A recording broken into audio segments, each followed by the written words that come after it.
Teori Big Bang. Para ahli astronom menyatakan bahwa teori Big Bang adalah teori yang paling terkenal dan paling masuk akal untuk diterima mengenai pembentukan tata surya. Asal kata Big Bang secara harfiah memiliki arti ledakan dahsyat atau ledakan yang amat besar. Ini menjelaskan bahwa alam semesta terbentuk dari ledakan yang sangat besar yang terjadi sekitar 13,7 miliar tahun lalu. Pada saat terjadi ledakan, material yang dilontarkan sangat besar jumlahnya dan menyebar ke seluruh alam semesta. Material tersebut terdiri atas partikel seperti neutron, proton, dan elektron yang terbentuk dalam waktu 10-4 detik dan 3 menit untuk membentuk inti yang sangat kecil. Pada saat terjadinya ledakan, diperkirakan suhu mencapai 70 kali suhu matahari. Sekitar 500.000 tahun untuk mendinginkan suhu elektron dan inti sampai cukup untuk membentuk atom. Pada akhirnya, material-material tersebut bersatu membentuk planet, satelit, debu kosmik, asteroid, meteor, dan partikel-partikel lainnya. Tahun 1912, dilakukan pengukuran pada nebula spiral untuk pertama kalinya dengan menggunakan efek de Boller oleh Festor Slipher. Nebula spiral adalah nama lain dari galaksi spiral yang bergantian. Teori Big Bang dikemukakan pertama kali oleh Abbé Georges Lemaitre, yaitu seorang kosmolog yang berasal dari Belgia sekitar tahun 1927. Menurut Georges, alam semesta ini awalnya berasal dari sebuah gumpalan superatom yang berbentuk bola api yang berukuran sangat kecil. Gumpalan bola api ini memiliki massa jenis yang luar biasa tinggi dan memiliki suhu sekitar kurang lebih 1 triliun derajat Celcius. Membuktikan kebenaran teori Big Bang, Georges Gamow melakukan pengembangan perhitungan yang buat oleh Georges Lemaitre pada tahun 1948, menyatakan sebuah teori baru yang sesuai dengan teori Big Bang. Menurut Georges, jika alam semesta terjadi akibat adanya ledakan besar, seharusnya terdapat sisa radiasi yang berasal dari ledakan besar tersebut, ditambah dengan sisa radiasi yang tersebar di seluruh alam semesta memiliki perbandingan yang sama. Pada tahun 1950, Ralph Alpher dan Robert Herman juga menyatakan hal yang sama dengan Gamow bahwa seharusnya terjadi radiasi.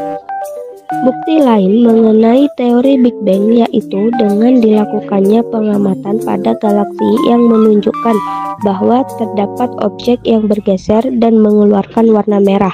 Pada saat pergeseran berlangsung akan terlihat merata secara isotropis, dan hal ini terjadi pada semua objek yang terpantau di seluruh arah. Pergeseran ini disebut juga dengan pergeseran merah Hubble. Singkatnya, hukum Hubble memiliki dua penjelasan. Pertama, posisi kita saat ini berada pada pusat pengembangan dari galaksi, atau galaksi ini tidak sesuai dengan prinsip Kopernikus. Yang kedua, alam semesta mengembang secara merata ke segala arah. Isolasi geografis adalah salah satu konsep dalam biologi. Secara sederhana, isolasi tersebut bisa diartikan sebagai suatu batas alam. Batas tersebut muncul bukan karena faktor buatan manusia, melainkan murni karena faktor alam atau geografis. Konsep isolasi geografis merupakan konsep dasar teori evolusi Charles Darwin. Hal tersebut membantu ilmuwan memahami keanekaragaman hayati dapat berkembang di seluruh dunia melalui proses evolusi dan adaptasi organisme terhadap lingkungan.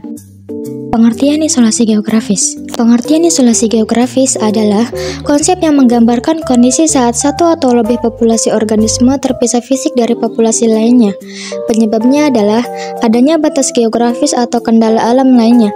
Isolasi geografis terjadi ketika ada hambatan fisik yang mencegah individu dari dua populasi yang berbeda untuk berinteraksi dan berkembang biak bersama.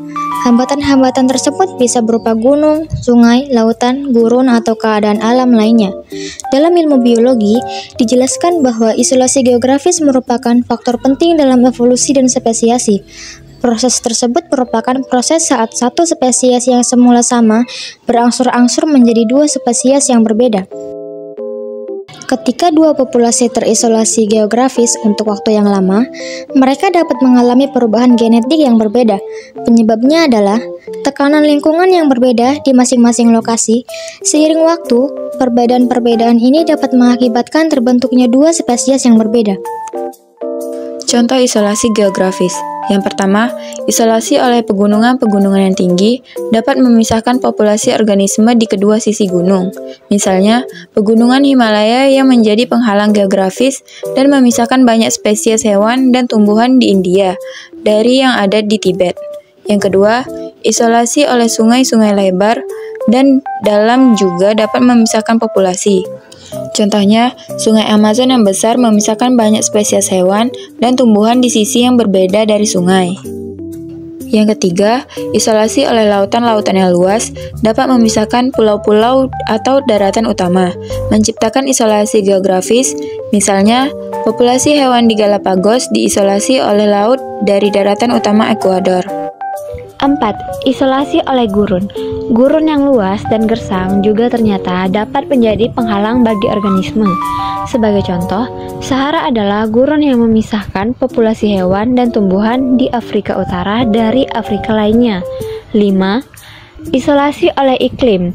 Perubahan iklim yang ekstrim seperti permafrost di kutub atau kenaikan suhu yang drastis di daerah pegunungan juga dapat memisahkan populasi organisme.